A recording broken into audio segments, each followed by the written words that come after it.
ಕರ್ನಾಟಕದಲ್ಲಿ ಹಿಂದುತ್ವದ fire brand ಅಂದರೆ ಅದು ಪ್ರತಾಪ್ ಸಿಂಹ. ಕೊಡಗು ಮೈಸೂರು ಲೋಕಸಭಾ ಕ್ಷೇತ್ರದಲ್ಲಿ ಸತತ 2 ಬಾರಿ ಸ್ಪರ್ಧಿಸಿ ಗೆದ್ದಿದ್ರು. ಈ ಬಾರಿಯೂ ಮೈಸೂರಿಂದ ಬಿಜೆಪಿ ಟಿಕೆಟ್ ಸಿಗುತ್ತೆ ಅಂತ ಅನ್ಕೊಂಡಿದ್ರು, ಆದರೆ ಸಿಗಲಿಲ್ಲ. ಅವರ ಬದಲು ಮೊದಲ ಬಾರಿ ರಾಜವಂಶಸ್ಥರಾದಂತಹ ಯದುವೀರ್ ಒಡೆಯರ್ಗೆ ಬಿಜೆಪಿ ಟಿಕೆಟ್ ಸಿಕ್ತು, ನಿಂತು ಸ್ಪರ್ಧಿಸಿ ಗೆದ್ದರು.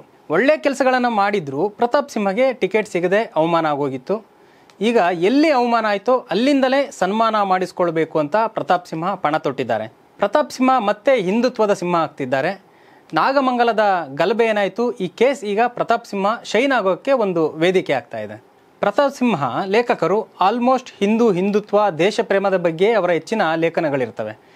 ಇದೇ ಹಿಂದೂ ಪ್ರೀತಿ ಅವರಿಗೆ ಸಂಸದನಾಗೋ ಒಂದು ಅವಕಾಶ ಕೊಡುತ್ತು.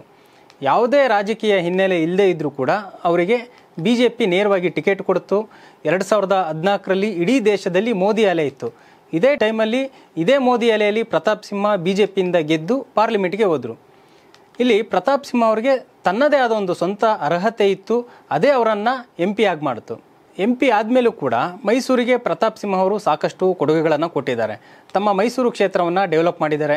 ಮೈಸೂರಿಗೆ ಹೊಸ ರೈಲ್ವೆಗಳನ್ನು ವಿಸ್ತರಿಸಿದ್ರು, ಎಕ್ಸ್ಪ್ರೆಸ್ ವೇ ಕೂಡ ಮೈಸೂರಿಗೆ ತಂದರು. 10 ಯೋಜನೆಗಳನ್ನು ಅವರು ಮೈಸೂರಿಗಾಗಿ ತಂದರು. ಈ ಹಿಂದೆ ಇದ್ದ ಎಲ್ಲ ಸಂಸದರಿಗಿಂತಲೂ ಪ್ರತಾಪ್ ಸಿಂಹ ಮೈಸೂರನ್ನು 10 ವರ್ಷದ 2 ಅವಧಿಯಲ್ಲಿ ಡೆವಲಪ್ ಮಾಡಿದರು. ಆದರೆ ಅವರಿಗೆ ಈ ಬಾರಿ ನಿಜಕ್ಕೂ ಅನ್ಯಾಯ ಆಯಿತು, ಟಿಕೆಟ್ ಕೈ ತಪ್ಪಿತು. ಇದಿಷ್ಟು ಹಳೆಯ ಅಧ್ಯಾಯ. ಈಗ ಹೊಸ ಅಧ್ಯಾಯ ಏನಂತ ಅಂದರೆ, ಪ್ರತಾಪ್ ಸಿಂಹ ಈಗ ನಾಗಮಂಗಲದಿಂದ ಒಂದು ಹೊಸ ಅಧ್ಯಾಯ ಶುರು ಮಾಡಿದ್ದಾರೆ. ನಾಗಮಂಗಲದಲ್ಲಿ ಮೊನ್ನೆ ಗಣೇಶೋತ್ಸವ ಆಚರಣೆ ವೇಳೆ ಗಲಭೆ ನಡೀತು. ಮೆರವಣಿಗೆ ಟೈಮಲ್ಲಿ ಕೆಲ ಮುಸ್ಲಿಂ ಯುವಕರು ಕಲ್ಲು ತೂರಿದ್ರು, ಬೆಂಕಿ ಒತ್ತಿ ಉರಿಯಿತು, ಹಿಂದೂಗಳು ಅಂಗಡಿಗಳು ಸುಟ್ಟು ಹೋದ್ವು. ಇಷ್ಟೆಲ್ಲ ಆದಮೇಲೆ ಪ್ರತಾಪ್ ಸಿಂಹ ಮತ್ತೆ ಮುನ್ನೆಲೆಗೆ ಬಂದಿದ್ದಾರೆ. ಅವರಲ್ಲಿದ್ದ ಹಿಂದುತ್ವದ ಫೈರ್ ಮತ್ತೆ ಕಾಣಿಸ್ಕೊಂಡಿದೆ. ನಾಗಮಂಗಲಕ್ಕೆ ಹೋಗಿ ಗಲಭೆ ಪೀಡಿತ ಪ್ರದೇಶಗಳಲ್ಲಿ ಜನರನ್ನು ಮಾತಾಡಿಸಿ ಬಂದಿದ್ದಾರೆ. ಈ ಟೈಮಲ್ಲಿ ಅವರು ಒಂದು ಮಾತು ಹೇಳಿದ್ದಾರೆ, ಮುಸಲ್ಮಾನರು ಪೆಟ್ರೋಲ್ ಬಾಂಬ್ ಹಾಕಿದರೆ ನಾವೇನು ಅವರಿಗೆ ಹೂಗುಚ್ಚ ಕೊಡೋಕ್ಕಾಗುತ್ತಾ? ಅವ್ರು ಕಲ್ಲು ಬಿಸಾಡಿದ್ರೆ ಹಣ್ಣು ಕೆಳಗೆ ಹಾಕೋಕ್ಕೆ ನಾವೇನು ಮಾವಿನ ಮರನಾ ಅಂತ ಪ್ರಶ್ನೆ ಮಾಡಿದ್ದಾರೆ. ಅವರು ಪೆಟ್ರೋಲ್ ಬಾಂಬ್ ಬಿಸಾಕಿದ್ರೆ, ಕಲ್ಲು ಎಸೆದ್ರೆ ನಮ್ಮನ್ನು ನಾವು ರಕ್ಷಿಸ್ಕೊಳ್ಳೋಕ್ಕೆ ನಾವು ಪೆಟ್ರೋಲ್ ಬಾಂಬ್ ಹಿಡಿಬೇಕಾಗುತ್ತೆ, ನಾವು ಕೂಡ ಕತ್ತಿಯನ್ನು ಎತ್ತಿಡಿಬೇಕಾಗತ್ತೆ ಅಂತ ವಾರ್ನಿಂಗ್ ಕೊಟ್ಟಿದ್ದಾರೆ.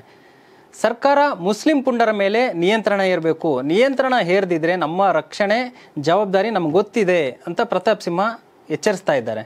ಪ್ರತಾಪ್ ಸಿಂಹ ಅವರು ಈ ಹೇಳಿಕೆಯನ್ನು ನಾವು ಗಮನಿಸಿದ್ರೆ ಮತ್ತೆ ಅವರು ಹಿಂದುತ್ವದ ಫೀಲ್ಡ್ಗೆ ಇಳಿದಿದ್ದಾರೆ. ಅವರು MP ಆಗೋಕ್ಕಿಂತನೂ ಮೊದಲೇ ಹಿಂದುತ್ವದ ಬಗ್ಗೆ ಮಾತಾಡ್ತಿದ್ವು. ಅದರಿಂದನೇ ಅವರು ಸಂಸದರಾದರು. ಹಿಂದುತ್ವದ ಹೆಸರಲ್ಲೇ ಅವರು ಫೇಮಸ್ ಆಗಿದ್ದರು. ಆದರೆ ಈ ಬಾರಿ ಅವರಿಗೆ ಟಿಕೆಟ್ ಕೈ ತಪ್ಪಿತು.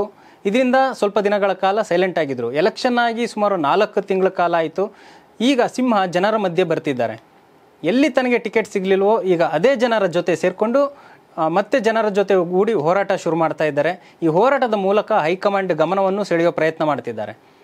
ಪ್ರಧಾನಿ ಮೋದಿಯನ್ನು ಕೂಡ ನಾವು ಗಮನಿಸಿದ್ರೆ ಮೊದಲಿನಿಂದಲೂ ಇದೇ ರೀತಿ ಹಿಂದುತ್ವದ ಅಲೆಯಲ್ಲಿ CM ಆಗಿದ್ರು, ಬಳಿಕ MP ಆದರು. ಈಗ ರಾಜ್ಯದಲ್ಲಿ ಪ್ರತಾಪ್ ಸಿಂಹ ಶೈನ್ ಆಗೋಕ್ಕೆ ಅವಕಾಶ ಸಿಕ್ಕಿದೆ. ಬೇರೆಲ್ಲ BJP ನಾಯಕರು ಕೂಡ ನಾಗಮಂಗಲಕ್ಕೆ ಬಂದು ಹೋದರು, ಆದರೆ ಪ್ರತಾಪ್ ಸಿಂಹ ಮಾತ್ರ ತೀರಾ ಅಗ್ರೆಸಿವ್ ಆಗಿ ಮಾತಾಡ್ತಾ ಇದ್ದಾರೆ.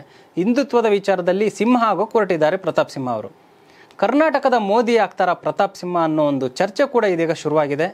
ರಾಜ್ಯದಲ್ಲಿ ಈವರೆಗೂ ಹಿಂದುತ್ವದ ಫೈರ್ ಬ್ರ್ಯಾಂಡ್ ಅಂತ ಅನಂತಕುಮಾರ್ ಹೆಗಡೆ ಅವ್ರನ್ನ ಕರಿತಿದ್ರು, ಬಸನಗೌಡ ಪಾಟೀಲ್ ಯತ್ನಾಳ್ ಅವ್ರನ್ನ ಕರಿತಿದ್ರು, ಜೊತೆಗೆ ಈಶ್ವರಪ್ಪರಂತಹ ಕಟ್ಟರ್ ಹಿಂದುತ್ವವಾದಿಗಳು ಇದ್ದಾರೆ. ಆದರೆ ಪ್ರತಾಪ್ ಸಿಂಹ ಎಲ್ಲರಿಗಿಂತಲೂ ಡಿಫ್ರೆಂಟ್.